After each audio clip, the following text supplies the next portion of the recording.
Here we go.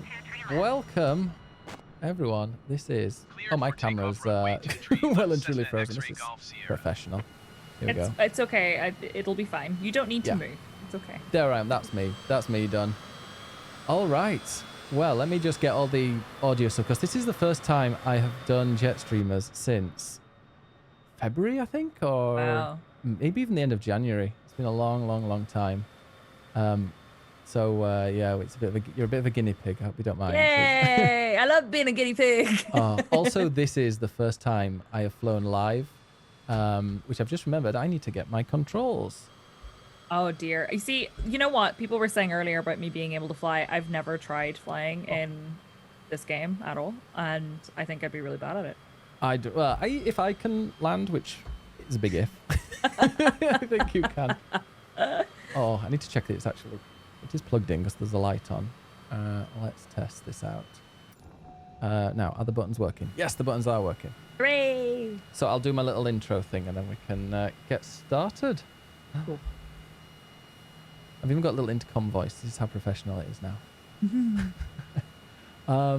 Sarah said back, apparently I said it would be September when Jetstreamers came back. And look, here we are. Yeah. Look at you. You're a witch. Look at me keeping a promise the first time ever. All right, let me go and set it up. Hello and welcome to everyone on board today. It is September the 9th, 2021, and today we're flying from Amasya, apologies to anybody from there, because I've just butchered the name, in Turkey, to a place that I can pronounce, Batman, which is in eastern Turkey. This will be our third and final stop in Turkey before we head further across the Middle East. Our co-pilot today is the one and only Psyche, who is a Twitch partner and variety streamer specializing in space games. I don't think we're going to go that far. In just a few moments, we'll dim the lights and get ready for takeoff. Buckle up and remember, in case of an emergency, you're in a metal tube going through the sky, so good luck. All right. Welcome, Psyche. Well, there we go. No intercom voice. I think I might scrap that next time. I don't know. I like it. Bit weird. How are you doing, Psyche? I'm good, thank you. How are you? Very good. Thank you so much for joining me. Now, I know you. I've known you before this. This is... We are Rainbow Arcade team members. Yes. And, yeah, I mean, we're going to go straight into the question. In fact, first, we're going to take off. So, hold on to your seatbelts. Uh-oh. The thing is, like, I'm using the flight stick. There are two modes to this. And I don't know which mode I know the ones. I don't know which mode is the one that I'm familiar with. So that's always a good sign. Good thing to hear from your pilot. And the thing is, the brakes on one of the modes are not the brakes on the other one. Okay. Oh, yeah, okay. Okay, I get it. But I think I had that issue before, and I just slammed on the handbrake and it stopped quite quickly. Okay, well, fingers crossed then. All right, let's take off. This, by the way, is the first live flight since episode 1. And it's the first live Jetstreamers on my 3080 as well. So, and plus there's been a performance update just yesterday as well. So very shiny. It should look pretty nice. I'm excited. A nice clear day. Anyway, as we're climbing, we need an emergency first question. Okay. Not who you are, anything like that. As we are flying to Batman, who's your favorite superhero? Okay, you know what? Irony, my favorite superhero when I was a kid was Batman. Because I always got this thing in my head that he was kind of like a normal dude who didn't have superpowers, and that made him kind of a badass. But then I later, as I grew older, kind of realized that he's actually just a really rich man with way too much money. Oh, yeah. And that made him significantly less cool. Is he like the DC Iron Man? Because I'm not a huge superhero kind of... So I'm not really a big superhero person either, but like I guess in some ways he's like the dark version of Iron Man, but in DC. Like adult kind of ones, yeah. Yeah. Huh. But he's kind of similar. I used to love Batman. My dad really fancies... Well, yeah, I say fancies because I'm sure he still does. Michelle Pfeiffer. So... Yeah, my dad fancied Michelle Pfeiffer too. I mean, like even in Hairspray, I'm like, she is really... Yeah. Yep. She's a very attractive lady. I really liked the original Batman movies. Like, whenever I was younger, I really enjoyed them. And I liked the cartoon. The cartoon's really good. Oh, no. But, it's just that he's just a very wealthy man, and that made him significantly less cool, I thought, as I got older. Yeah. No, you want the ones that are, like, Yeah, who's your favorite one now then? So- So I haven't been hugely into superhero, like with the whole Marvel Cinematic Universe and everything. I really, really like Thor, especially because of Thor Ragnarok, but I didn't get like super into like the middle, I guess. The beginning of the Marvel Cinematic Universe I really enjoyed, and I've kind of caught back up with it at the end. But the movies in the middle, I was kind of like, eh.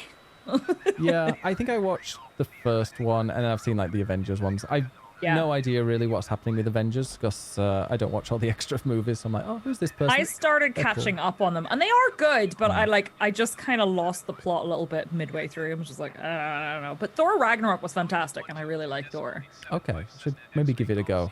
I would recommend it. And honestly, I was not expecting Ant-Man to be very good. I thought it was going to be really silly, and then I watched it and I loved it. Okay. Like, it's really good.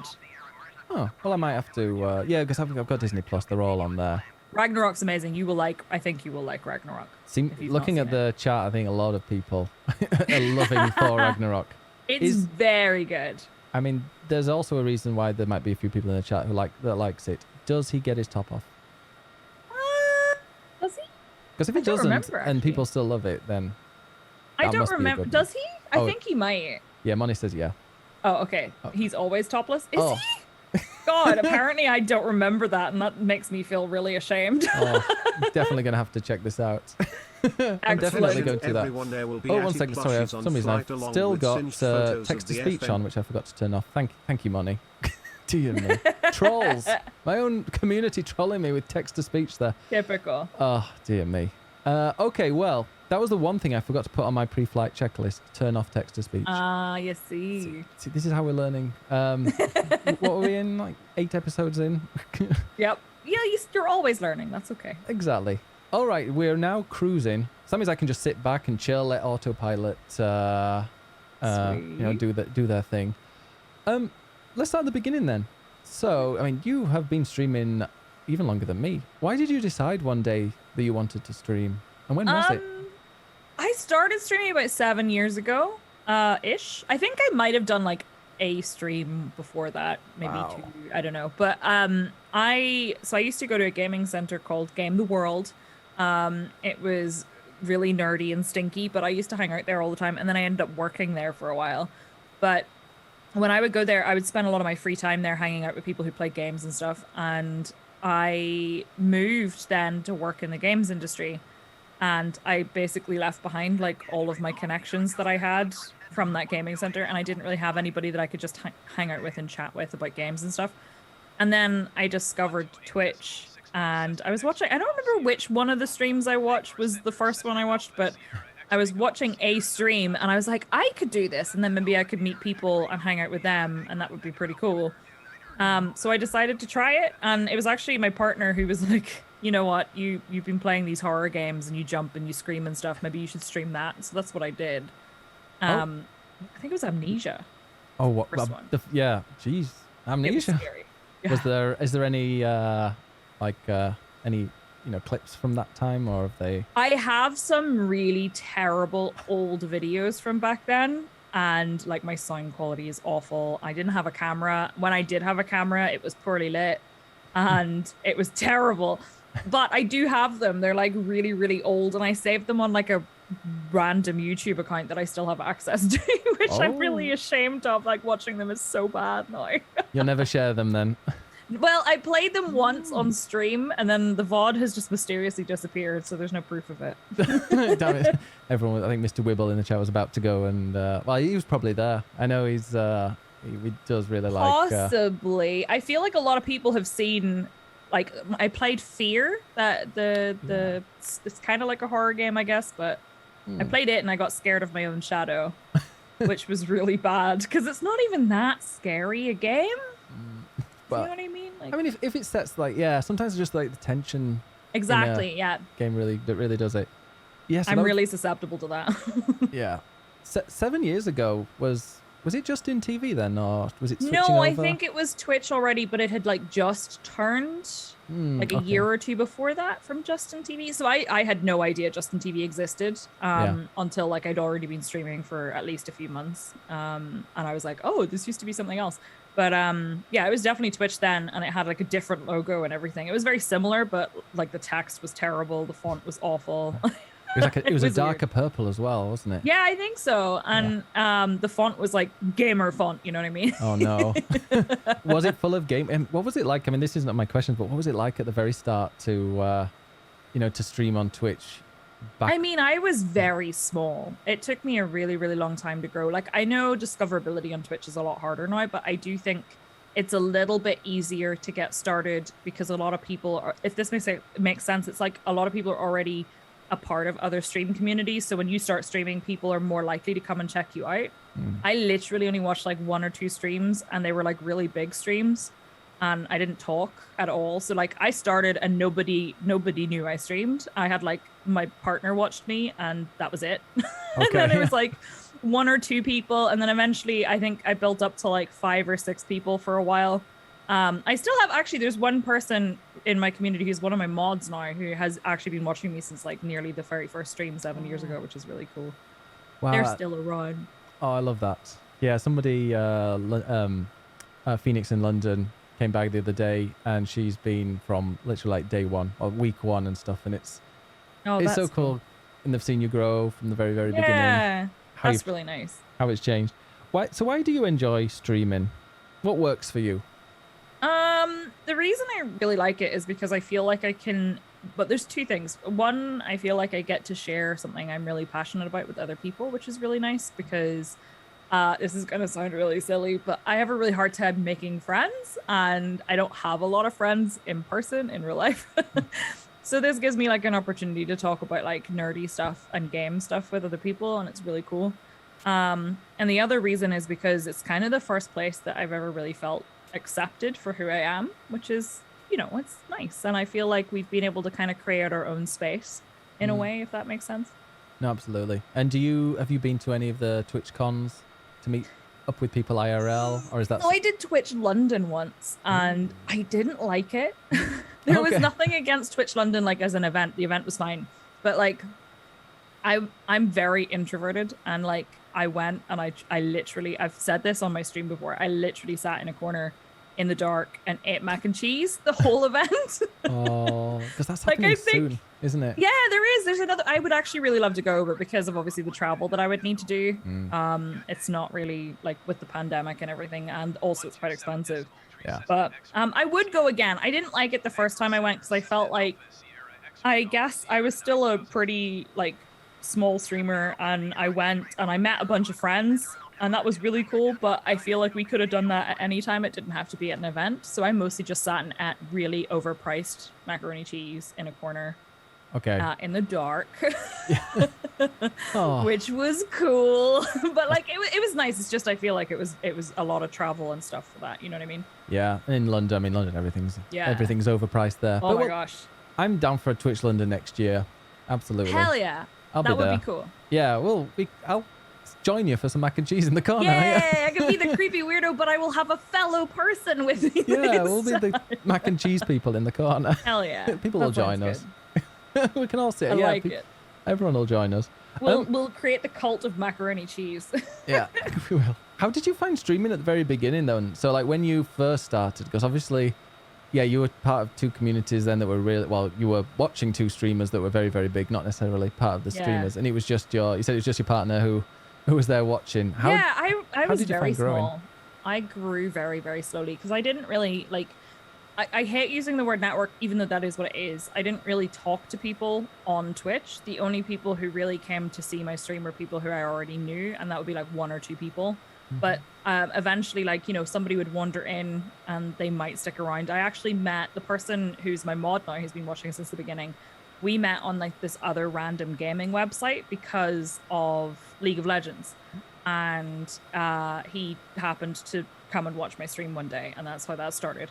But like, it took me a really long time to build up traction, and I talk about how I went full time in 2016. I didn't go full time because I was successful.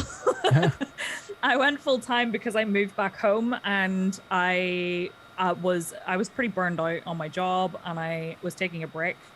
And sorry, my cat just snored really loudly next to me. I can't hear it. The engines are quite loud, so it's okay. That's fair then. So I basically went full time because I had a lot of time on my hands. I still took quite a while to grow. It took me about I think a year and a half to maybe 2 years of full time streaming before I got partnered. So it took me a while to grow to that point, and then I still feel like I was a little bit like slow. Like I don't know. I feel like because I'm a variety streamer, I'm sure you kind of understand that as well. Being a variety streamer, you're always bouncing back and forth between different things, and it can be a little bit harder than if you had just focused on one specific game, but I just can't do that. No, I can totally relate to you with that one. Yeah, variety streaming is playing Twitch on hard mode, I think. Yes, it is, for sure. Yeah, no, I'm going into more variety now as well, and it's tricky because you want to find games that are kind of similar, so people are not like, wait, why are you playing a gory horror when before it was Animal Crossing? Although I did play Phasmophobia, but like, yeah, it is kind of. I mean, look, you've got like you have variety, but you definitely have a niche, don't you? Like a type of game that you a little bit enjoy. Yeah, definitely. I play a lot of space games and kind of sandboxy games. Though I will jump between things. Like I'm playing different games all the time that are like more chill or cozy or whatever, and they don't really fit. And it's just kind of a case of like, yeah, I kind of fit the niche most of the time, but then sometimes I'll just be like, I feel like playing something completely different. Yeah. Like right now, I think, aren't you? Definitely not spacey. You're playing Undertale. I'm playing Undertale right now, yeah. For the first time ever. And how is that going? Oh, well, okay. So I've heard that the community can be really backseaty. It's actually not been as bad as I thought it was going to be. Nice. But I had a much worse time with Dark Souls and Final Fantasy VII, actually. But yeah, it's been okay. I've been really enjoying it. It's absolutely not what I expected. I knew nothing about it going in, really, and it's completely different to what I expected. I really, really enjoyed it. I don't know how far through it I am, but I think I have maybe 1 or 2 streams left of it. Okay. It's been good. Yeah. Well, I never actually finished it, but yeah, the backseating was very. It kind of just put me off playing anymore. But yeah, just like, oh, you've got to do it like this mode. You've got to do it this way. You're going to make it this kind of run. I'm like, yeah, I got asked about that actually. People asked me like what kind of run I was doing, and I was like, I don't know. Like playing the game. I don't know what the runs are. I'm just playing the game and hoping for the best. Yeah. I am currently today actually was the last day for a little while. I'm going to take a break, but playing Subnautica, and that's also one that people told me about, and it is a little bit, but like somebody today, Pat's in chat, was watching me kind of almost drown myself in the base because I didn't realize that the power went off and my oxygen was going down, and sat on their hands while I was like starting to lose everything. But that's not good. Luckily I made it, but it was it really must be difficult for someone that like plays a game and it's really good at it, watching someone completely new. No, I understand it. Like I watched my partner actually playing Subnautica after I'd finished it on stream, and he was missing so much, and I was like, I understand now, because I was watching him do it and I was like, I really want to tell him how to do it, but I can't. And like he's doing things in a really weird order. I'm like, you're missing so much. But I was like, I'm just gonna sit on my hands and be quiet. Yeah, it's fine. That's what second playthroughs are for. Exactly, to get it right and to do all of the things more efficiently than you did the first time. It actually made me want to play a game that I know you're popular, familiar with. No Man's Sky. Yeah, have you played that? Really good. You played that lately, haven't you? I played it on Monday. I was planning on playing it tomorrow as well, but now I'm like super torn between all of the different games that I have. But it's really good. It's very similar in a lot of ways to Subnautica, I guess, but in space. Yes. Which is cool. It's very good. I think you'd like it. I think, I played it when it first released, like day one, and I played it for like a solid 8 hours, just immersed. And then after those 8 hours, I was like, okay, that's cool. I'm done. I'm finished with it. So it's funny. I had a similar experience. The first time I played it was the weekend that it came out, and I played it for 24 hours that weekend. Wow. Like I took breaks, but I literally played it for 24 hours that one weekend, and I didn't really leave my computer. And then I just stopped playing it for a really long time, and then I've kind of revisited it every single time they bring out a new update, because they change so much. I'm definitely super different now. I'm definitely going to be, I know that it's like a different game. Like people, I just looked at something they added, it said on the website, I looked literally yesterday, and it came up and said, oh, you can now organize, you can be the mayor or the organizer of a festival and the mayor of a an alien colony, and I'm like, wait, what? It's like Animal Crossing, but No Man's Sky. It's really weird and completely different. And that was something that was added literally like a week or two ago. So it's really cool. And they've done so much for free, considering like their game got completely railed on launch. Everybody hated it. Yeah. And I liked it, but that's probably because I went in with very few expectations. So other people were like, oh, I wanted to play a multiplayer game, blah, blah, blah, blah. And they were really annoyed about it. But yeah, I liked it. Yeah, like when it came out, it was just kind of cool. I can go to literally any planet. I found a couple of planets. I named them after my grandparents who had passed away. And I was like, okay. So nice. I wonder if that's still there. But I know you could name planets and move on. I actually bumped into a planet on Monday that in my starting system that my new save is in. And one of the planets there had been discovered by somebody 4 years ago. Wow. Okay. Ooh, wonder if there's a way of finding planets that you've been to. I wonder if they've added that. So they have a thing where you can get a portal address and then you can portal to places, but I don't know how you find the address of a planet that has already been named. I'm not sure how you do that. You probably can. Let's have a look. Sounds interesting. Okay, now. So we've got some more questions for you. What have you learned along the way that you wish you'd known when you first started streaming? It might be weird because obviously back then it was slightly different. Like the streaming, but what do you wish you'd learned or wish you'd known then? I guess part of the thing is I kind of wish that I'd realized that it was okay to be myself, because I was going through a phase when I first started and like early on where I was still kind of trying to hide my accent a little bit, because where I used to work in the games industry and people would make fun of my accent a lot in the office that I worked in. So I got really like self-conscious about it. So I tried to hide it. I also so this is something that I have started doing over the last couple of years. I have become more open about like my sexuality and who I am. I never really hid it before, but I guess I kind of didn't. I wasn't as open as I could have been. And I feel like now that I'm a lot happier, and I feel like I've found my people, if you know what I mean, if that makes sense. I wish I'd done that. Was there much of a community back there, like in the LGBT scene? I didn't know very many. Back when I started, I only knew like a couple of people. And I remember being so excited whenever I met somebody who was in the LGBTQIA plus community.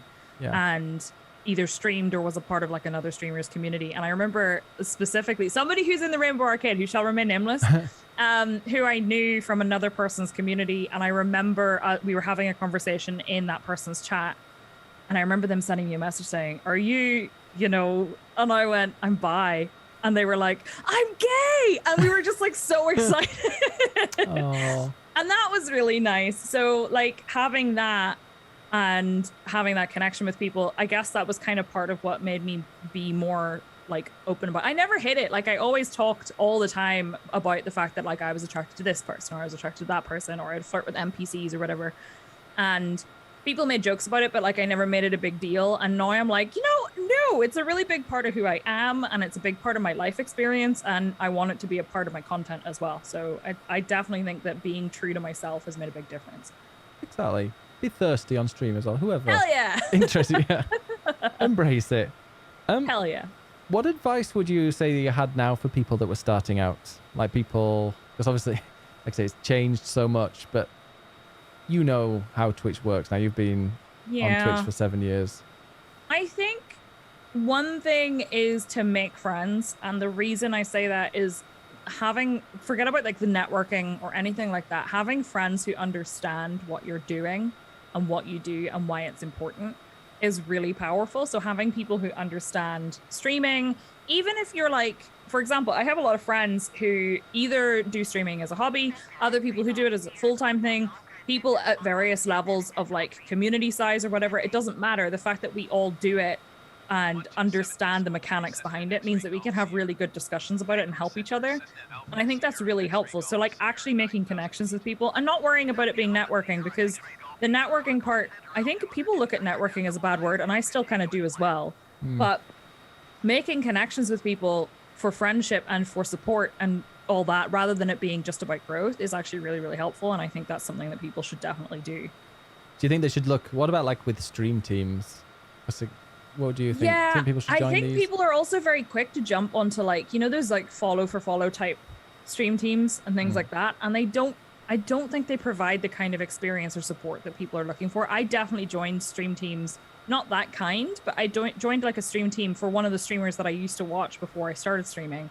They created just a stream team that people could join and like anyone could join. And I thought, oh, cool. I mean, being part of a stream team is a good idea, right? I never had any positive experiences out of it. It wasn't really until I joined, like Rainbow Arcade has been a completely different experience for me. Like I feel like I actually know a lot of the people. There's other teams, like I'm a part of Team Kitty as well, and it's been quite nice. But Rainbow Arcade, I feel like I've got to know nearly everybody on the team to some degree at least. Yeah. And it's been really nice. And I think that be discerning, but yes, joining stream teams I think is a good idea. Like Zenumpton in the chat said, I saw a guy one time come into a stream and say, I stream this game too. I'm here to network. Yep, that's definitely how it works, right? Yeah.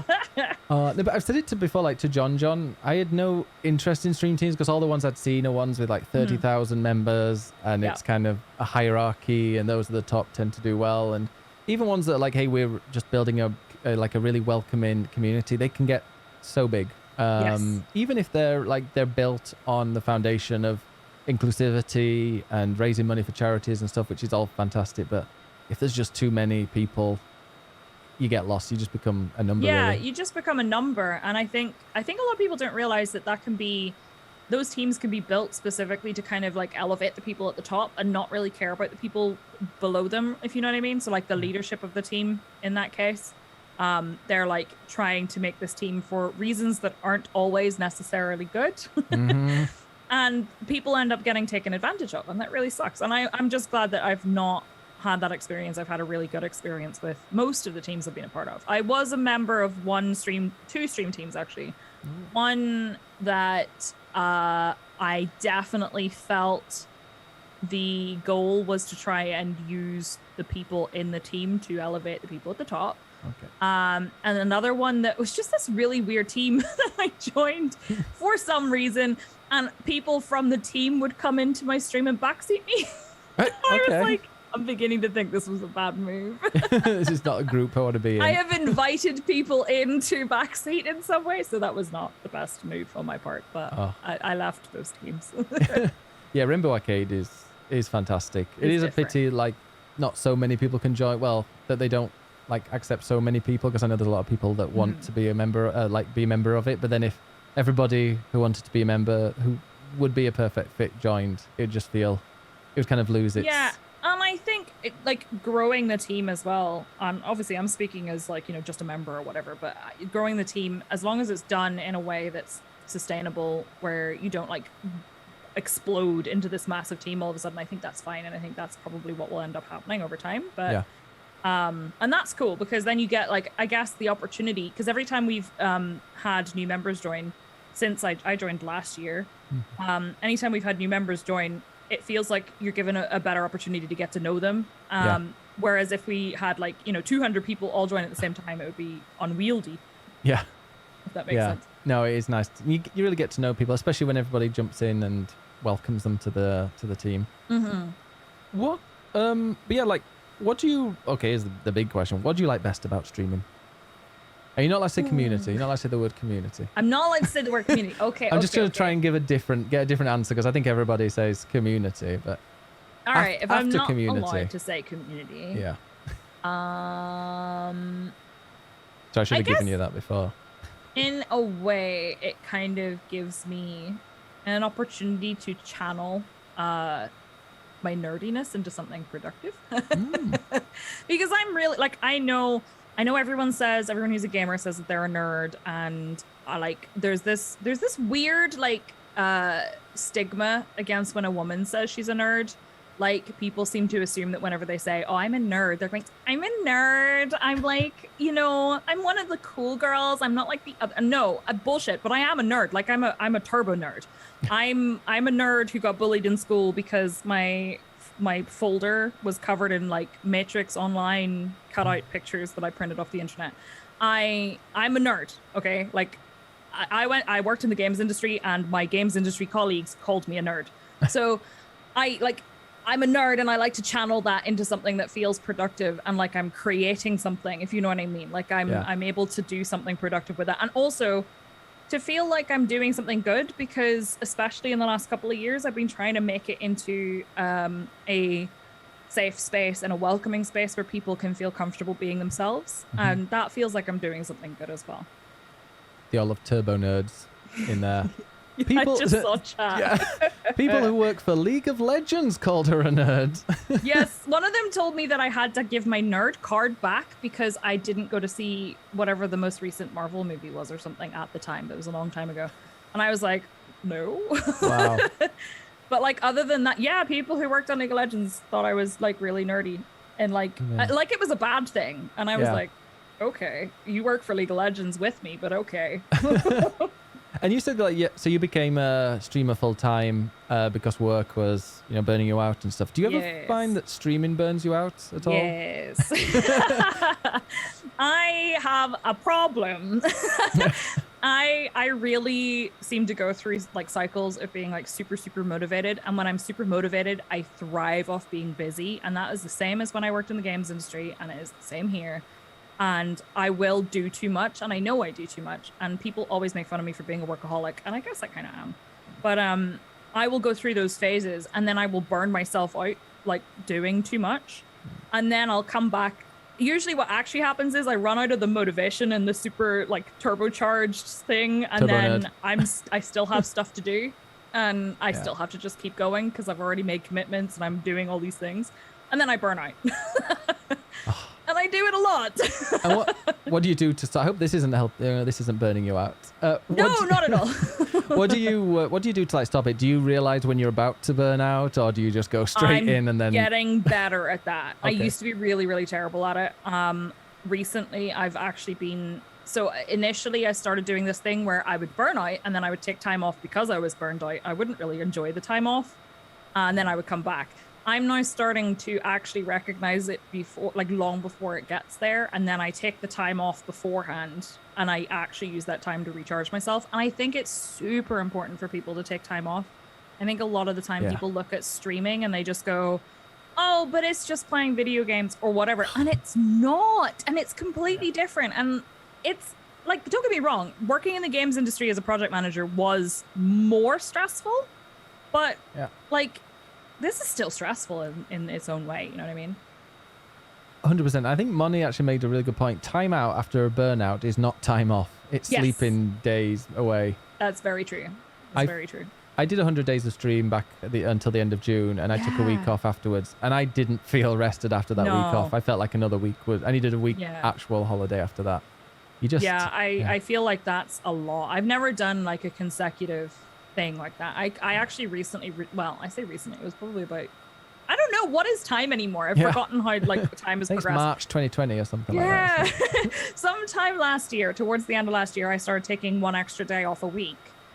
So I could do video editing, because I was finding that I was video editing in the evenings and at the weekends, and I was just not getting enough time to rest. And it wasn't like I was being very productive, so it would take me forever to do a video. So I started taking Wednesdays to do video editing, and then occasionally taking it off just to relax and whatever. I was planning on bringing it back as a stream day again, but I think I'm going to keep taking it as a day off for a while at least and see how it goes, because it's been pretty helpful. Yeah, and I took a Wednesday off for a few weeks in a row, and it was quite nice. Quite nice having the like split in the middle, you know. I've taken weekends off at the moment, but now I'm like slowly bringing back Saturdays for just like community stuff, and I'm like, I need to keep an eye on that, make sure. Like Definitely. you said, don't get burnout. Yeah, catch it beforehand. Yeah, exactly. It's difficult, though. It's really difficult. Yeah. All right. Well, by the way, speaking of Turbo Nerd, I do have like a chat question that I didn't add yet, though. But it was an emergency chat question from earlier today. Did you see the Matrix trailer, and how do you feel? I did. Oh, my God. Okay. All right. We need to talk about the Matrix. I really, really like the Matrix trilogy and the Matrix extended universe. I watched the trailer on stream, DMC I be damned, and I watched it twice, and I am so excited. I really loved the first movie, and it was my comfort movie when I was a teenager. I used to watch it and watch it and watch it like at least once a week, and I just loved it, and I'm so excited. Have you seen it yet? No, so I've like, I've not seen the trailer, but the thing is, I haven't. Well, I saw Matrix 1, 2, and 3 in the cinema. Right. When I had a girlfriend. Okay. That's how long ago it was. And wow. Okay. that was like our date. We'd go on a Saturday. Every Saturday, we'd go to Wakefield. We'd go to the cinema, watch a movie. Wouldn't really be paying too much attention to the movie. Yeah. And then we would, then leave. So the Matrix, I wasn't particularly concentrating the entire time. I can't remember any of it. So I'm quite excited actually, because this has kind of spurred me to go and watch the original trilogy again. Yes. It's worth it. Enjoy it. So the first movie, in my opinion, is a masterpiece. Second and third movies I enjoy them, but they're very different. I feel like many movies that have a sequel, often the first movie like stands on its own and it has all the gravitas and it's really like, I don't even know how to describe it. And then the second and third movies are like, they're still good, but they're very different. Like Alien, I was masterpiece. about to say, Aliens, very good, but it's an action movie. It's not a horror movie. Do you know what I mean? You are literally saying the exact thing that I was saying recently. 'Cause I only watched Alien and Aliens like 2 months ago. Wow, okay. Because everybody's like, you need to watch Alien. Because I played a little bit of Alien Isolation, and I was like, I like the idea of a thriller, kind of suspense thriller. I like this, but I've never seen Alien. So I watched it, and I watched Alien, and a lot of people were saying, Aliens is better. I totally disagree. To me, Alien is like the ultimate.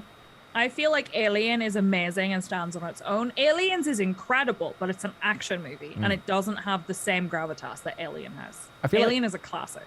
And I feel like, I don't know, to me, like action movies like that, kind of, over time, they become worse and worse, because it's like, well, there's these million better action movies, whereas a really good suspense movie like Alien itself was just, I really liked it. I really liked both of them. And I like some of the later Alien movies as well, but it's the same what was the other movie I was thinking was the same thing? A lot of people say John Wick 2 is better than John Wick 1, but I super disagree. I think John Wick 1 was far better. I like them both, but I think it was far better. I think people have this tendency to be like, oh, it's a follow-on movie, it's a sequel, it's never going to be as good. I still loved the two, the second and third Matrix movies, but they are very different. They're very much like a live-action anime rather than it being like a story with a deep message, if you know what I mean. Yeah. I haven't seen John Wick. I keep wanting to watch it, but then my dad has a very, very similar name to him, and I can't kind of get that out of my head. I really liked them. The first one is very, very good. Okay. Interestingly, I would encourage you to watch the Matrix trilogy, then watch John Wick, the John Wick series, and see if there's, and then watch the Matrix trailer, and then tell me they're not in the same universe. I swear to God. Okay, interesting. I'll have to do that. And they look to me like they could be, and I was really hoping that they would do that. They even made and it was clearly on purpose, but in the latest John Wick movie, they made like several references to the Matrix, and I was like, oh, I just want them to tell me it's the thing. They're teasing. I have just assigned a lot of homework to you. I'm very sorry. No, I will. I'm looking for. I intended to do it, so now it's just been pushed a bit more forward. So we said Alien versus Predator. That was the first time I ever kissed a guy. Was watching Alien versus Predator. Yeah. Oh, that's nice though. Things I went in. It was beautiful. We went in. We kissed it. Watched Alien versus Predator. Came out and like the heavens opened and it was lightning, like constant flashing lightning, rain, storms. It was like 4 o'clock in the afternoon, but it was pitch black. Wow. And my mum had to come and collect me because she didn't want me to get on the bus because it was like roads were closed. So I was like, maybe this is a sign. Oh. That's funny. Money said, was that the old guy? He was 23 and I was 17. I see you have had a similar experience that I have had with age differences. I didn't think that was too much of a difference. Mine was 16 and 21, so it wasn't too bad. Pretty much the same then. But I got in a lot of trouble for it. Oh. My mum was my dad was livid, but everyone in my family was livid. Really? Kissed a guy. Oh. Dear, Very naughty. I haven't seen it. I haven't seen The Matrix since I was straight. That's how long ago it was. That was ages ago. See, that's the thing. You have to watch them, and you'll watch them, I think, with a completely different attitude. Yeah, I'm a different person now. Very different. So we're now going to go on to the space games category because that is your speciality. It is. Where did that come from? Because if you started off with horror, where did the space stuff come from? I always wanted to go to space. Like, in real life, which was clearly never going to happen. Well, but well, maybe, but I think I'm going to be too old by the time that happens. Get a subathon. Or too poor. Get a Ko-Fi goal. You just give me as much money as possible. Yeah. I always loved the idea of going to space. I watched a series called Farscape. I was really, really into it. And Firefly. And they just made me wish, I really wished I was a space pirate or a space cowboy or a space explorer or something. And I actually played a game. I'm trying to think. I think this first space game I actually played was the third Elite game. It was called Frontier First Encounters. Oh, wow. And I played it. No, it was released in the 90s, but I actually played it in like 2005. And it was already had aged very poorly, but I really, really liked it. And it plays very similarly, I think, to Elite Dangerous, but it's obviously like really looks like it might have been designed in paint kind of thing. Just like the old flight simulator games, I suppose. Yeah, like it's very not modern graphics, but it was really good. And like you used to get missions from a mission board and you could do like trading and stuff.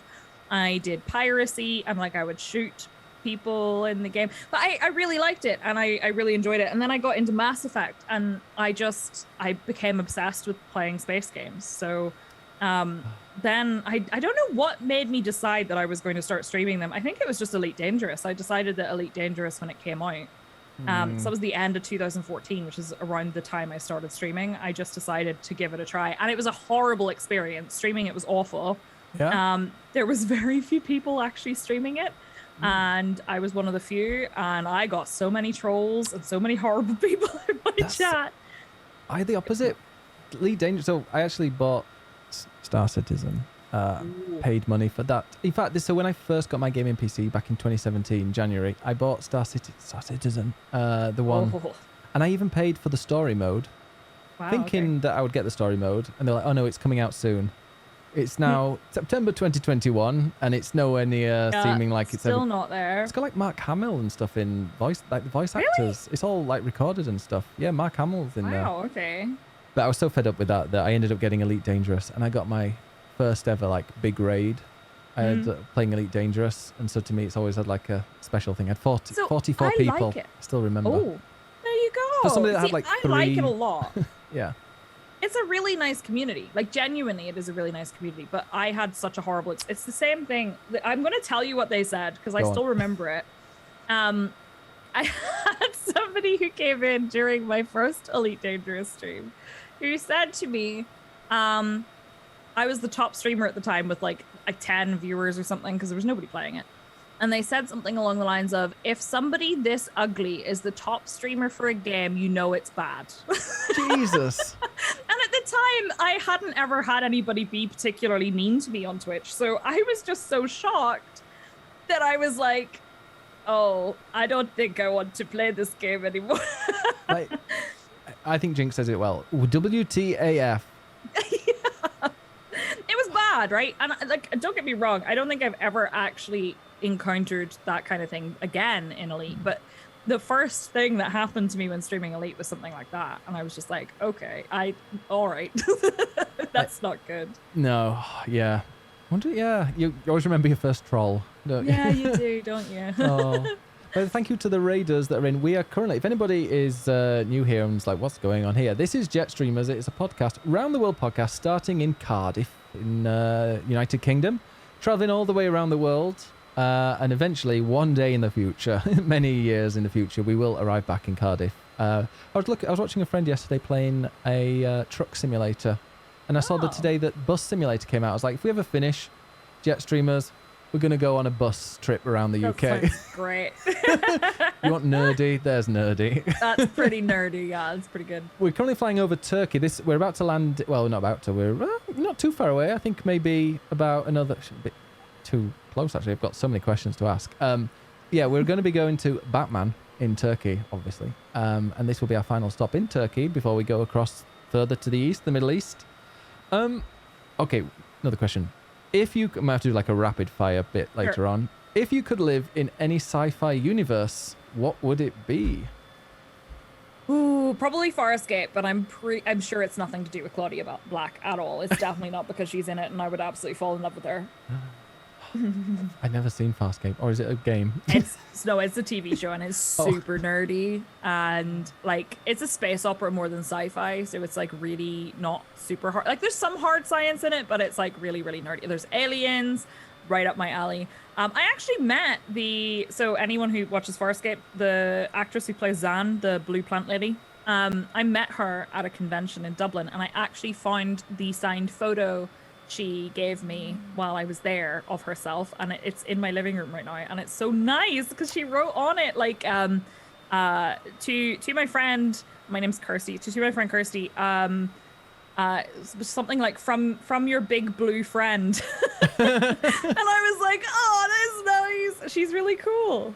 That's really cool. It's a really good series. I can't recommend it unless you are okay with Muppets in space, because it is literally Jim Henson and Muppet, like they're space puppets. But it's really, really good. It's just very cheesy, and I think people fall off after like the first or second episode because they're like, But it's really good, and like if you're into like shipping characters together, this series has the best payoff and the most angst ever. It's amazing. We've heard a lot so much. It just sounds like, well, apart from the puppets bit, it sounds very much like kind of Star Trek. Have you ever? Because we haven't obviously mentioned Star Trek or Star Wars. Are you into either of those as well, or is that like? So I'm like a neutral person for Star Wars. I actually like it, but I wouldn't call myself like a fan. I've seen obviously all the movies multiple times. I never really got into the like side content as much. I did play the games though. I played like Knights of the Old Republic, the BioWare games, and I played the Old Republic MMO. I did like it, and I do like Star Wars, but I feel like I can't really call myself a fan because I don't really immerse myself enough in the world, if that makes sense. Yeah. And Star Trek, I have just really started kind of getting into. I've watched most of Next Gen, and that's kind of it. There's the new stuff that's coming out. People seem to love. I've never seen it, but I think that it's hard to go back and watch the older stuff if you're not like super into that kind of thing. yeah. I'm enjoying it, but I'm like taking it very, very slowly while I watch it, and just kind of drop in and out as like randomly whenever I feel like it. I'll watch like 3 or 4 episodes and then take a break again. But yeah, I enjoy them. Elliot says Knights of the Old Republic was so good. Yeah, the first ever MMO I played was I think it was just called The Old Republic. Yeah, it was good actually. I really liked it. I didn't stick with it because I have a really bad habit of having like 6 MMOs all going at the same time. Oh wow. But it was good though. I liked it. It went free to play, and then I was like, I fell off it a bit when it went free to play. Yeah. Okay, let's go looking at your gaming history then. Okay. See if you can remember. Can you remember the first game that you ever played? Ever? First game I ever played was Duck Hunt.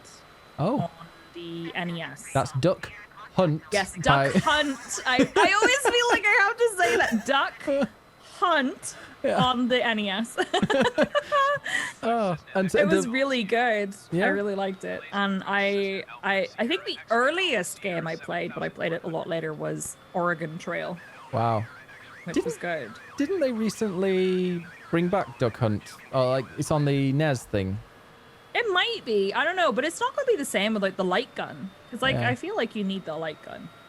Right, I'm just keeping an eye on the flight because we're getting very close to these. We seem to be heading down, and there are mountains in the way, so I might take off the autopilot. Okay. Don't crash. I don't want to crash into a mountain. No, we'll go back up a bit because we're still 100 nautical miles away, so I think we will maybe stick to manual controls now.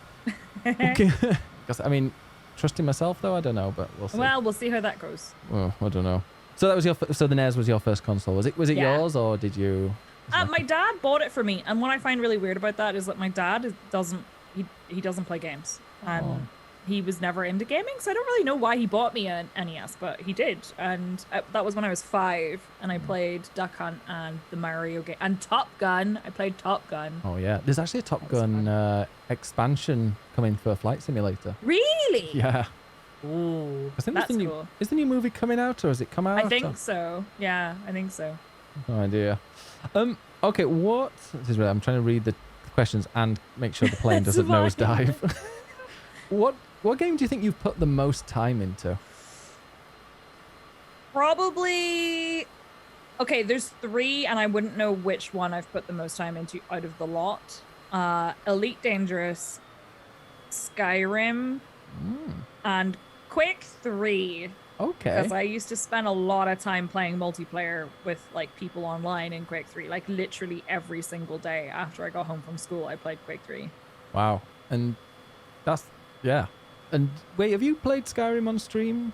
Yes, I've streamed Skyrim on and off randomly whenever the mood strikes me. But yeah, it's a game I love the Elder Scrolls games. Will you be? Well, do you have a PS5? I don't. I really want one. Skyrim's coming out. I know. PS5 soon. I think that might be the one. Maybe that'll be the version that I give it. Actually play. Have you not played it? I keep playing. I keep starting it and then kind of stopping it. The problem is I played it after The Witcher 3. And yeah, because they're very different. I feel like I feel like either one, if you like one of them and then you play the other one immediately afterwards, it's gonna always be like not as good. Yeah.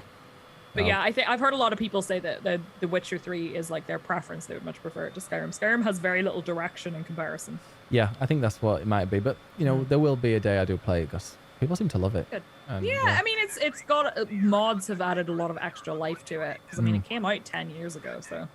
I'll have to I'll give it a go. Okay, what are your top 3 games of all time? This changes all the time for me, but I am obligated to say Quake 3 because I have a Quake 3 tattoo, so I have to say that Quake 3 is one of them. Mass Effect series is probably up there. If I had to pick one of the games in the series, I would say 2. Okay, well, I'm starting that. It's very good. I think Mass Effect 2 is my favorite of the 3. I think it just has the best balance of story and like gameplay mechanics. It just feels really good, and it's also, I think it has even more impact, in my opinion, in the story than the first game did, which is really cool. And then the Elder Scrolls games, but I don't know which one I'd pick because I played like Morrowind, I played Skyrim, I played Oblivion. I don't know which one of them would be my favorite of the 3. That would be there's really no pack tricky. with them all in, is there? Like you can just use that. There might be a pack where you can get all 3. I don't know. If I had to pick one, I would probably very controversially say Oblivion. Its story is terrible compared to the other stories, but it has a DLC/expansion that is the best of any DLC I've ever played in any game ever. It's the horse armor. No, I'm kidding. People get really angry with the horse armor DLC because it's literally just a DLC pack of horse armor. No, it's called Shivering Isles, and it was really, really cool. And if you ever feel like playing an RPG that has not aged well at all, Oblivion is amazing. Oh, have you? So you have not? You've not played the MMO then? Because aren't they adding like loads of stuff from previous Elder Scrolls games to it? I did play the MMO. Again, I have a really hard time at MMOs because I play FF14 and then I don't have time to play any other That's MMOs. a mood. So I'm like, I really want to play it because it's actually very good. But I just don't know when I'm going to find the time to play it. That's the only problem. Who do you play as in Final Fantasy 14? Well, okay. I was a former samurai main. I'm just converting to samurai. Oh, really? From bard. So yeah, I was a bard before. I actually started as a bard, and then I joined a raid group, and our raid group needed a healer, so I played white mage. Then I went back to bard, and then my new raid group had too many bards, so I switched to samurai, and I really liked it. Actually, it's very, very good. So yeah, and so are you moving on to something else now? Can you class? Or are you? I've taken a bit of a break from FF14. I'm still subscribed. I've been playing an alt to try and re-experience the story because I skipped a lot of it. But my main character I don't play at the moment just because I kind of burnt myself out. I was raiding once a week, and like we weren't hardcore raiding at all, and I was having a good time, but I was just finding that I was struggling a little bit with keeping up with things because I didn't have as much time to play as I'd like. So I'm taking a break, but I'm looking forward to Endwalker. I think that's gonna be cool. Same. I hope it kind of like wraps up the story, and then when new people join, they can just skip that story, and it's all fresh. So I feel sorry for anybody that's playing through it right now. And I'm currently doing A Realm Reborn, and you know how long that is. Yeah. It's super long, and I'm not even halfway through. Yikes. Because I know there's like, you can replay the story now, but there's no XP or anything like that. It's just literally the story quest. And I'm like, well, half those stories. Yeah, I'm doing it as the alt because I feel like then it gives me the motivation to actually keep doing it rather than just doing New Game Plus. But yeah, and then you can kind of level up your characters from scratch again and kind of relearn as they go. Exactly. That's one thing I wish they added. I wish you could kind of set a class back to level 1 so you can kind of just relearn it slowly. Yeah, because I don't like I leveled a bunch of classes like a long time ago and I don't have a clue how to play them. Oh yeah, same. Oh god, what was the one I was? I think most of the tanks, and they've changed. Yeah, I don't so know much how to play well. tanks. Yeah. What server are you on? Just in case anybody wants to kind of mob you. I play on Behemoth, which is on the Primal Data Center. I used to play on EU, but I moved because most of my friends quit, and I had a couple of friends who were on Behemoth, so I thought maybe I could play with them. Now that they're bringing data center, like cross data center play, though, that's gonna be really cool. Yeah, I can't wait for that. Yeah, it's gonna be nice. What did you think to Shadowbringers? So I actually really enjoyed it, but I got to a point where I didn't really. I think there were characters that I didn't know who they were because I had skipped a portion of the story in the middle. I know. Don't tell people that. I'll keep it a secret. I'll keep it a secret. Yeah, but everyone who listened just heard me say it. But I am trying to get back to it because I was really enjoying what I did in the story, and then I was like, oh, I don't know who this is, and everyone seems like really, really impacted by this person being here, and I don't know who they are, so I have to go back to the beginning and actually try to re-experience it rather than trying to like read a summary because I think that'd be better. Yeah, oh no, I loved it. Absolutely loved Shadowbringers. What? Okay, another question. What is your favorite game soundtrack? Ooh, okay. Can I say 2? You can. This is a Devon Bumpkin question. He suggested it, and I was like, this is fantastic. I'm going to ask this. So it's such a good question. I would say my 2 would be Doom 2016. Yes. Because it's so good. And Outer Wilds, actually, because it was the first time that I cried because of a musical instrument just making a noise. Did you see there's an expansion coming out? Yes. I had no idea. The end of September, I think the 28th or something. I am very excited. I really loved that game. I played it a fair bit. I kind of fell off a bit because I think I just kind of went to every single planet and just didn't really do anything on it. Whereas I think you kind of meant to explore. It is very tricky. I think it's very easy to get distracted, and if you get distracted, you can completely lose the plot and then not know what, like, you don't know what you've done or what you have to come back and do. I really loved it. I don't think it's for everyone, but I think that anyone who does get through it, when you get to the end, it just feels like a really nice experience. I really, really liked it. It's probably one of my favorite games. I just don't know I don't think any game could really top my top 3, but I think it's probably in my top 5. Okay, that's good. Yeah, but that Doom soundtrack at the beginning when he does like the shotgun with the music. The noise I made when that happened was probably not appropriate for stream because it was just so good. Have you played the new one? I played it. I didn't like it as much. No, I played one because it was released here for some reason at 11 o'clock at night. So I played one level, and then at midnight, Animal Crossing was released. Yeah. And I played both of those on the same day on stream because I think they came. Was it a Thursday that they came out, and I streamed it on a Friday or something? I don't know. Yeah. Either way, I played them the next day, and I played like half the stream was Doom and half the stream was Animal Crossing. It was a very confusing day. Same, yeah. I think the next day after me was like day 1 of my 100 days. So I was like, oh wow, okay. That was the start of the Animal Crossing journey. Nice. What games are you playing right now then? At the minute, I'm playing No Man's Sky a little bit because of the new update. I'm currently doing Undertale for the first time, like we were talking about earlier. I have a little bit of off stream. Yeah, you're playing any? I do play off stream. I haven't had as much time the last sort of month to play off stream as I normally would, but off stream I'm playing. I'm doing a second. Well, I say second. It's like my 8th or 9th or whatever playthrough of Mass Effect 1 off stream, making different decisions to what I normally make. But I haven't had a lot of time to do that. I do play a little bit of Pokemon Unite. How is really that? That's the one I haven't downloaded yet. It's a MOBA. I've never played a MOBA. Okay, so it's a really easy MOBA to get into, but I get really angry at it, and I'm just so glad that my microphone is turned off because when I play it, I definitely yell at children. Yeah. But I'm pretty sure some of them are, at least some of them are 12-year-olds, and I'm yelling at them. It makes it feel, it sounds amazing. Let all the frustration out. What game, what future games are you looking forward to, apart from obviously the Outer Wilds DLC? So apart from the DLC, which is called Echoes of the Eye, I think. I'm really looking forward to Battlefield 2042. I'm a big FPS gamer. I don't really stream FPS games that much because I feel like you don't really get time to talk to people and like engage with chat in the community and stuff whenever you're playing an FPS game because you're so focused. Yeah. But I love Battlefield games, so I'm really looking forward to that. Yeah, me too. We'll have to play some if you want. Hell yeah, that'd be really good. I love Battlefield, so we definitely have to. I do. I religiously, I buy every Call of Duty, every Battlefield, and I get into them and stop. I haven't played a Call of Duty really in a long time. I played Call of Duty 2, like the really old one, and 4 for some reason. And then I didn't really play much more.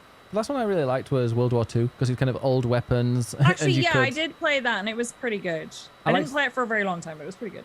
I do like when, leveling up weapons and stuff. So you the more you play, the better it will, like the easier it will be for you as well. So you can be like more comfortable with it. And yeah. I like that. And the World War II was great because it was kind of slow weapons. So yes, I get that. It was better for my me. reaction speeds have gone down since I was a teenager and I used to play FPS games religiously. I think the new one's also World War II, isn't it?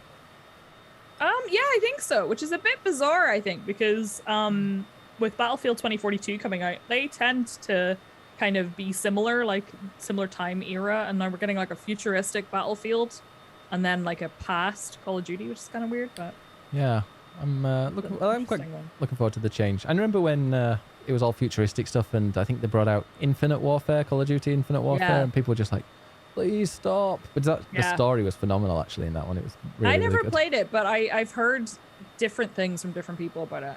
I think from what I've seen, the consensus is the multiplayer is kind of blah, but the story added RPG-esque kind of leveling and side mission choice and open world stuff. Yeah. I'm looking forward to 2042 because I feel like it's been a long time since we had a modern Battlefield game. Like I really loved Bad Company 2 was really good. Battlefield 4 was awesome. I didn't like the futuristic one. So they had Battlefield 2142. I didn't really like it with the mechs and stuff. Yeah. I hope this one's kind of, because it's near future, it'll be a little bit different and a little bit more grounded. But I say that, and they have like massive tornadoes and stuff in the thing that can like suck you up into the air and whatever. So that's going to be interesting. Did you ever play the ultimate FPS, Titanfall 2? I did. I loved Titanfall. Same. I loved 1 and 2. And the story in Titanfall 2 was really, really good. Yeah, that for me, my favorite FPS ever, I think, because it was really good.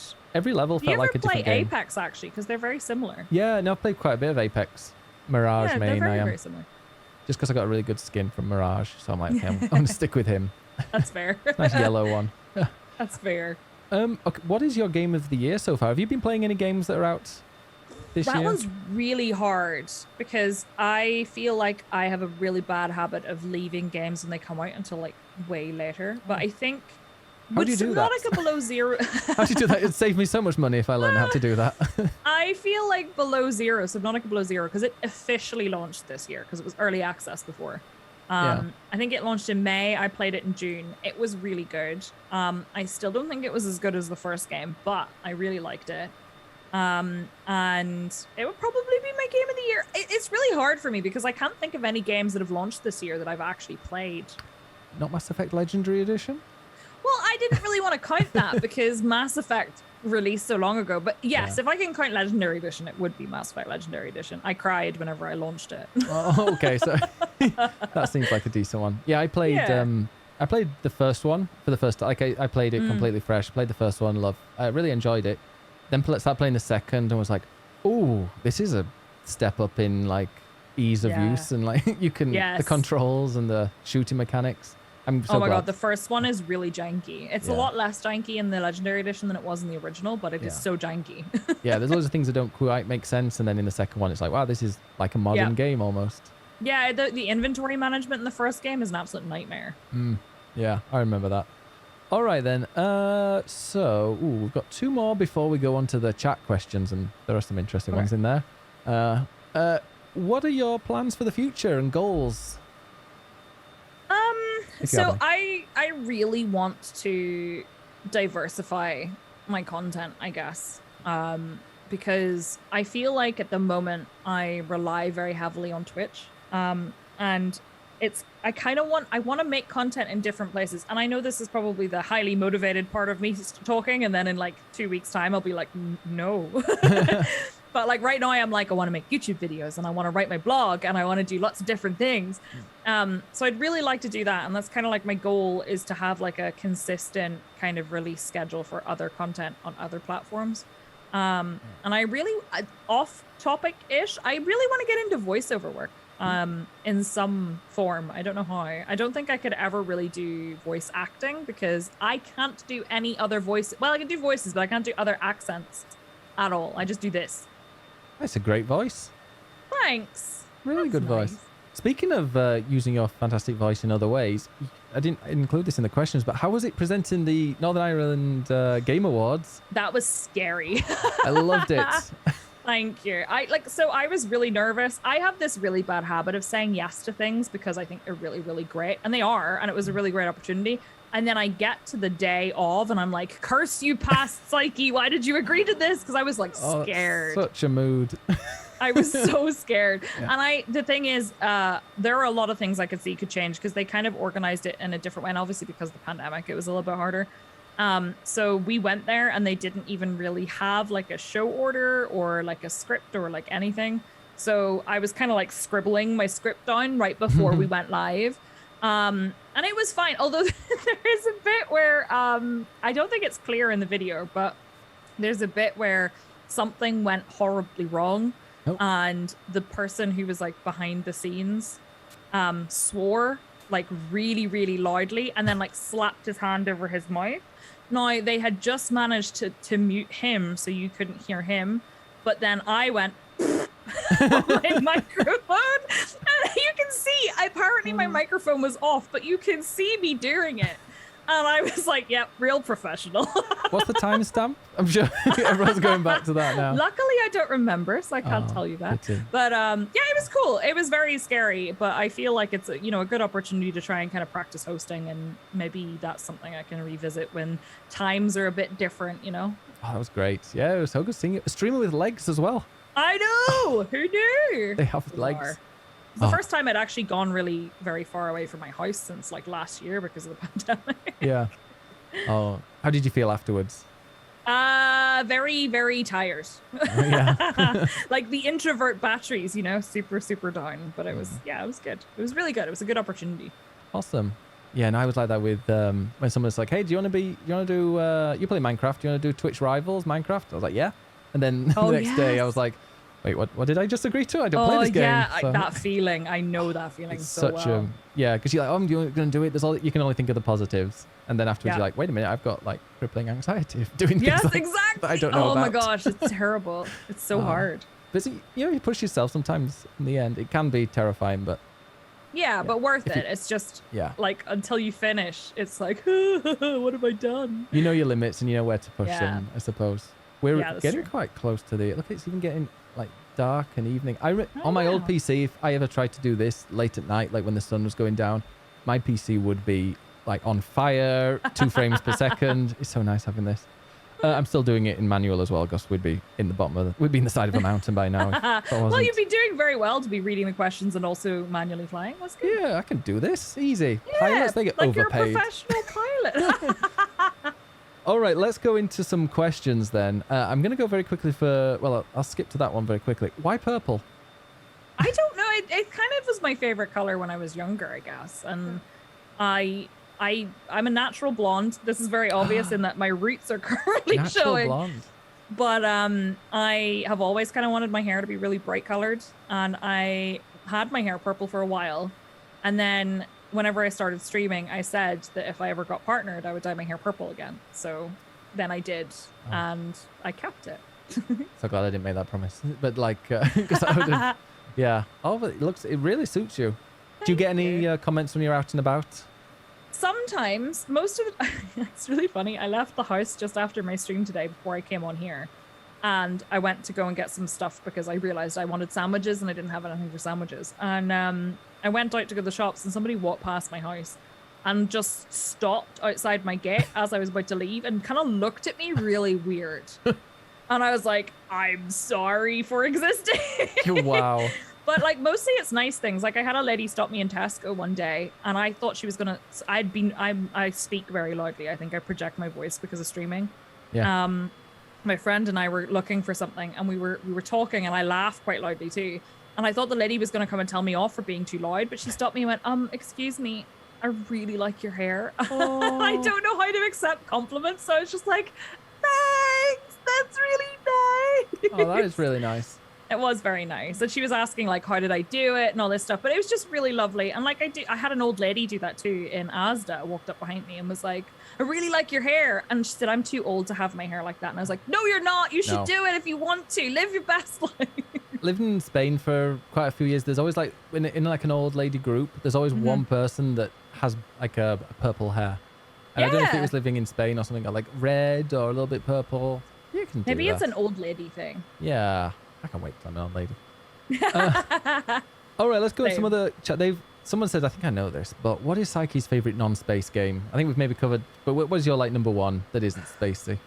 It would probably be one of the Elder Scrolls games. Yeah. I still don't know which one I'd pick. I feel like Oblivion maybe because of Shivering Isles, but it's probably one of the three that I played. And they're not spacey. Okay, we've got a serious question. What can Twitch do better to support women on the platform? As somebody that's been on Twitch for so long. Ooh, that's a good question. So I don't really know what the solution is, but I do often feel like I know that this is something that you've called out as well yourself, but frequently especially the UK front page, we go to the UK front page and it's the same like 5 white dudes. Yeah, oh my god. Most of the time. Did you see the partner email? Yes, I did. You can apply. I'm intrigued by that. I'm very intrigued by that. But yeah. I don't know. I feel like the big problem is like a lot of people say, oh, well, you know, if women streamed longer hours, they'd definitely be like up there in the top, whatever, which is, it's rubbish. Apart from the fact that there are women that do stream longer hours than a lot of the people that are up there. Yeah. The other thing is, where's the incentive to do that when you don't get the support that you need? Do you know what I mean? Like, if you know that you're never going to be in the top 10 or whatever, yeah, like, why would you burn yourself out streaming hugely long hours anyway? Because you just, like, you may as well not.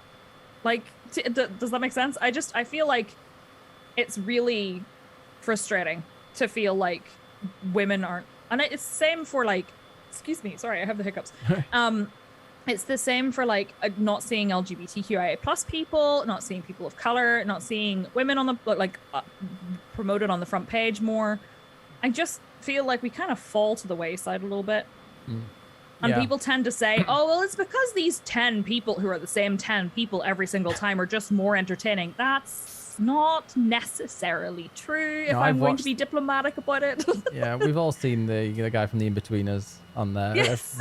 He must have a contract. But maybe, yeah. That is a good contract. Same guy every time in the middle. Yeah. What? So now you've been a full-time content creator for years. How was the pandemic change? Because you'll have seen it for many years before the pandemic happened. Yeah. Did it really change things for you as well? I did notice a bit of growth. I attribute some of the growth to joining Rainbow Arcade, because I joined Rainbow Arcade in February last year. And I not necessarily just because of like joining a team, but because I feel like it gave me a lot more comfort and confidence in myself and my content. And I was able to meet more people, which was really cool. So I feel like I can't really say that it was just the pandemic, but I do think that the pandemic, I noticed an uptick in viewership. But I don't know if it's related. The weird thing is in the UK, we had the like self-employed grant thing that they were doing for people. Oh, the furlough.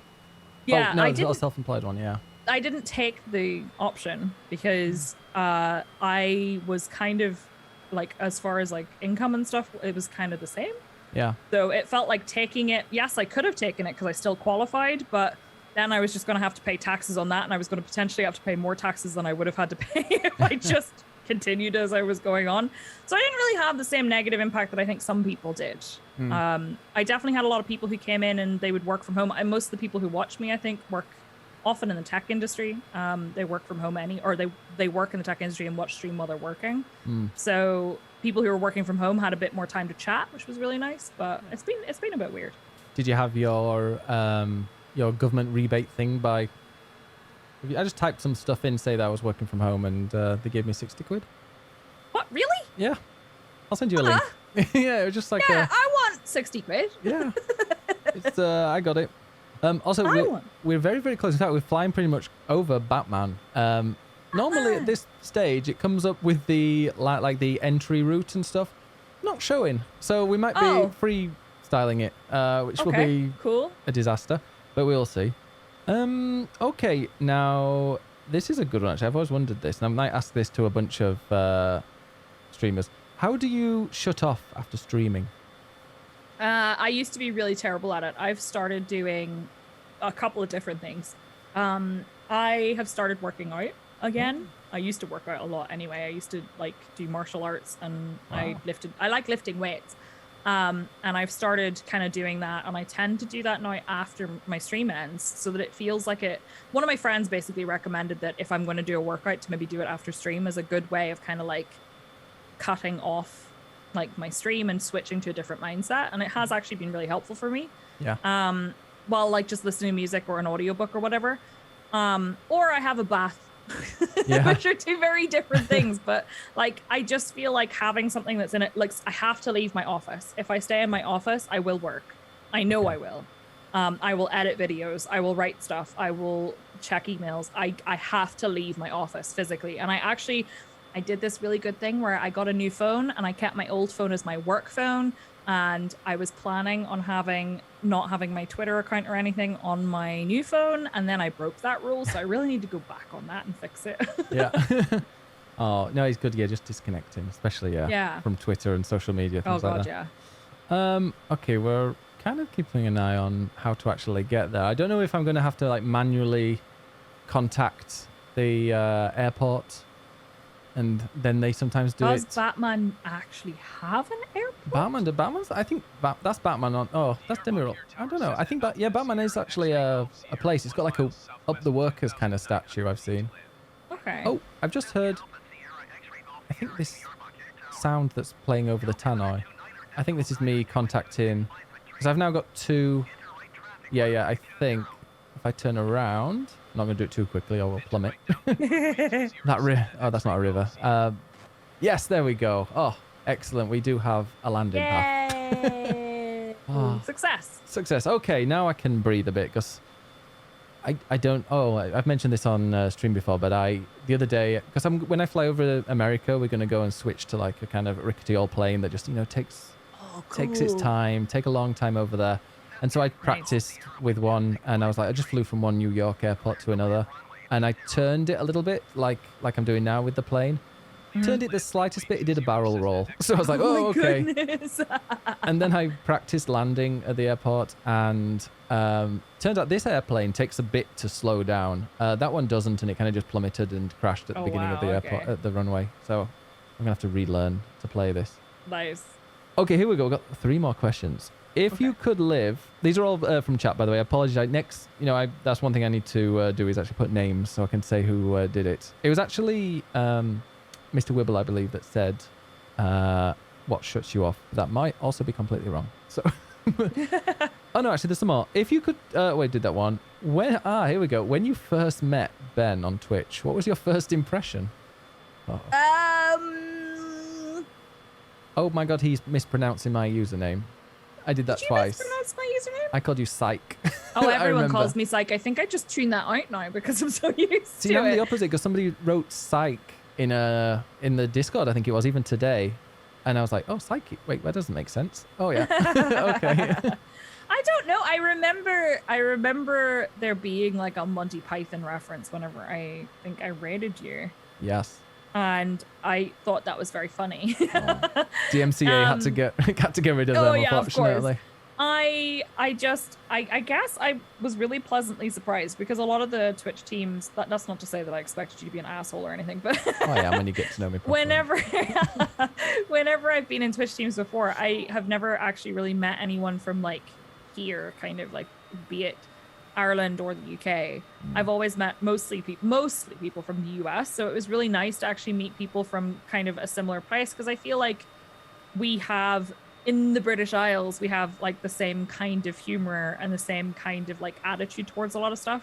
Yeah. So it was just kind of refreshing, I guess. And I liked Aw. that. It was nice. Same. Yeah, honestly, same. And you were always, I remember you were always on like during the day. So when I was Yeah. working from, well, when I was furloughed, I would Yeah. often watch you before I went live, especially if I was a bit Aw. late. I would tune That's in, nice.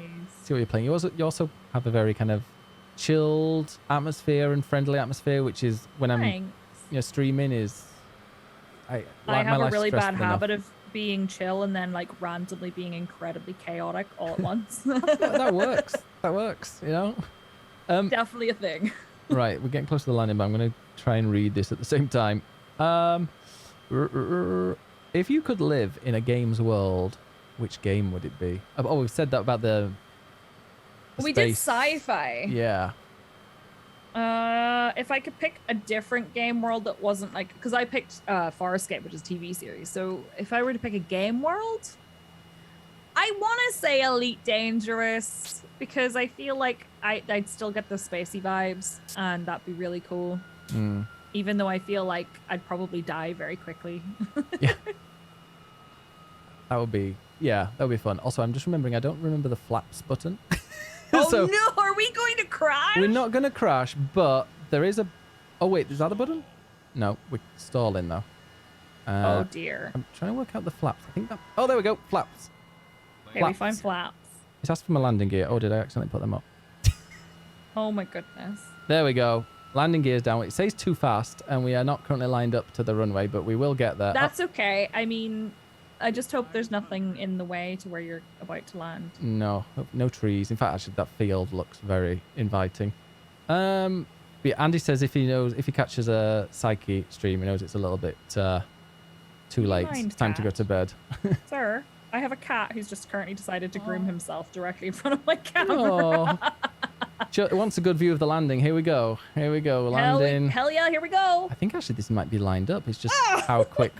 Just like shook spit in my eye. Pets on stream are like the Sir. best.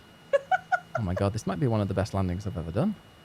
Nice. And it's live. I'm impressed. Oh my god, oh my god, oh my god. Oh. Sir, could you stop typing in my notepad file? Oh my god. Oh my god. I don't know the brake. What's the brake button? I think I'm... Wait. What's the brake button? Oh, I think that was it. There we go. Love me neck. We actually That landed. was quite a smooth landing. And that I'm was impressed. that was live as well. If I'd done that in the old Jetstreamers when I used to pre-record it, people would be like, yeah, that was like your 20th attempt. There you go. You see? You were Yeah. worried for nothing. So was I. I definitely wasn't concerned. I do accidentally keep pressing the landing gear button, but we're not getting rid of. Don't put the landing gear up when we're on the ground. That'd be a bad idea. I watched my friend Telcom Viking stream this, and he was. There we go. Oh wait, no, there's the break off. There we go. And no, he landed the plane really professionally, but he was doing it from inside the cockpit, so he wasn't able to check that he actually didn't put the landing gear down. So he landed, and it's like crunching along the runway. Oh, And no. it's like, oh wait a minute, I just realised what happened. Oops. Yeah, there's no other planes. This is, we're parking on the runway. I do have two more questions. Okay. If that's okay. Yeah, it's fine. What piece? I mean, we've done kind of. Do you want the fun one or the serious one first? Do the fun one first. I'll say fun. How do you feel about Twitch recently banning so many butt emotes?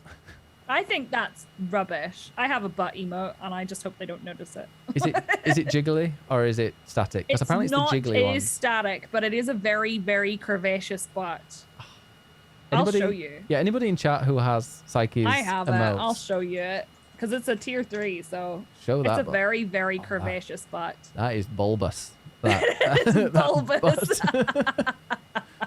Oh, that is wet denim on those jeans. That is. So I just hope they don't take it away because I like it. Yeah. Oh, that is I think fun. it's silly. Do you have a butt? butt? Do you have like an emote, like a command in chat for the butt? I do. I showed you my butt. Please respond. How dare you? Just say it's alien eyes. Yeah, look, Yeah, see, look, it's so many. alien. Yeah, it's alien. I love aliens. It's alien eyes, obviously. Yeah, exactly. Okay, the serious one we're going to finish on then. Well, before we wrap up. What piece of advice would you give other queer women who are interested in content creation? And I believe that is from Gemma, aka Games Mistress. Okay, for me, I think I would suggest finding other women, other queer women, as kind of, in a way, support. Having people, again, like knowing what kinds of things you're trying to do and what kinds of things you're trying to create, and having other people that have similar lived experiences to you is really valuable. Yeah. So I would say try to find that, be it through a community or whether it's on like Twitch or like whatever. There are definitely communities out there on Discord. Finding another like streamer or whatever who kind of has that vibe is really valuable. So I would say finding people like that, and then not being afraid, at least from my perspective. I love it if somebody comes up to me and says, hey, I am whatever, and like be it a queer woman, or I am a bisexual person, or I'm whatever, and I'm trying to get into content creation, and I would really like to talk to you about your experiences or like whatever. I love that. Yeah.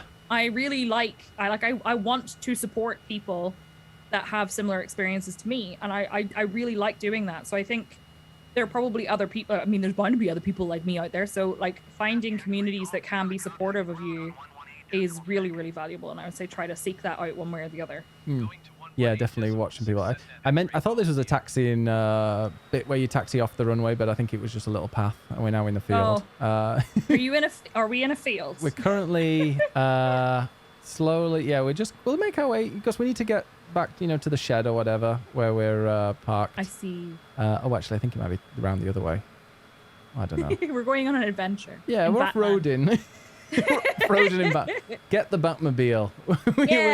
That'll be better. That works out much better than this.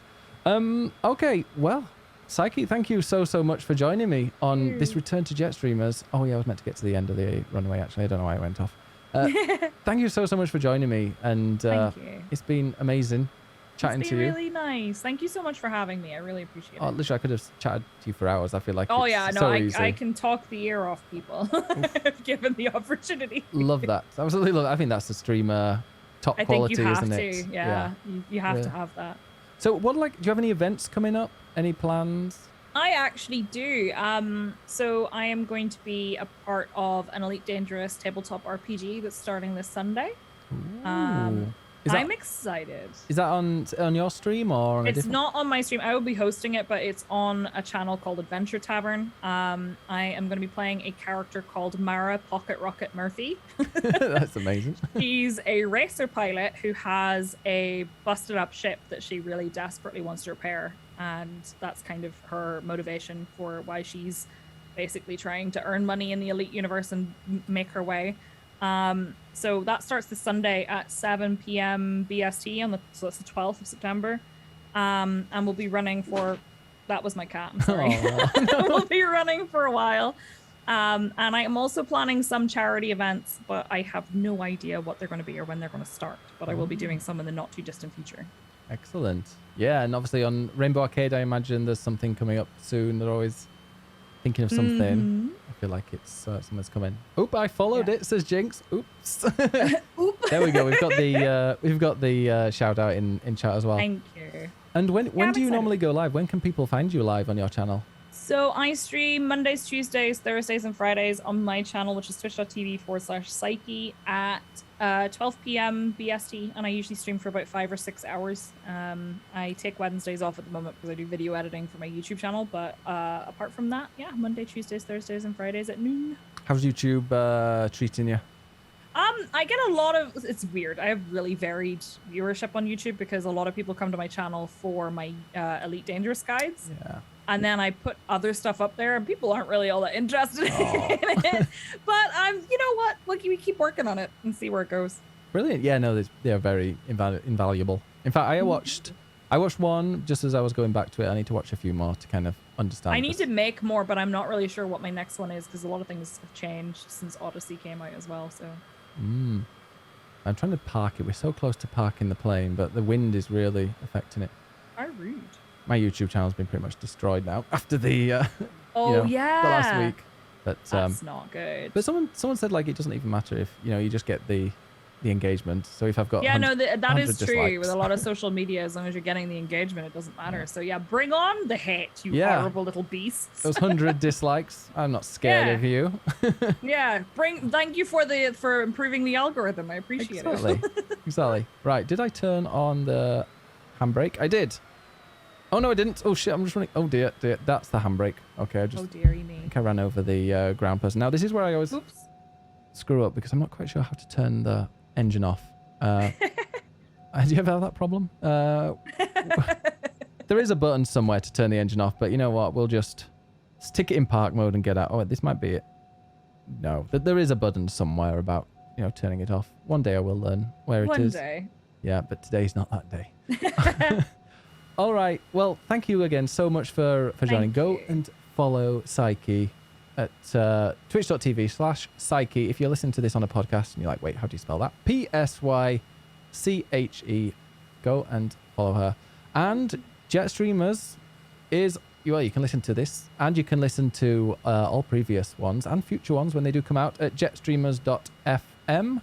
The next guest we don't have lined up just yet, but I'm 99% sure it will be in 2 weeks. So tune in as we fly out of Turkey then. But from me and Psyche. Stick around, by the way, because there's a PlayStation event in about 20 minutes.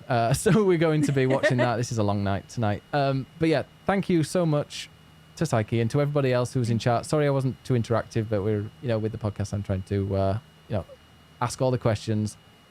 We'll be back in just a bit, but for now, Psyche, thank you so much. Thank you. Bye. Bye.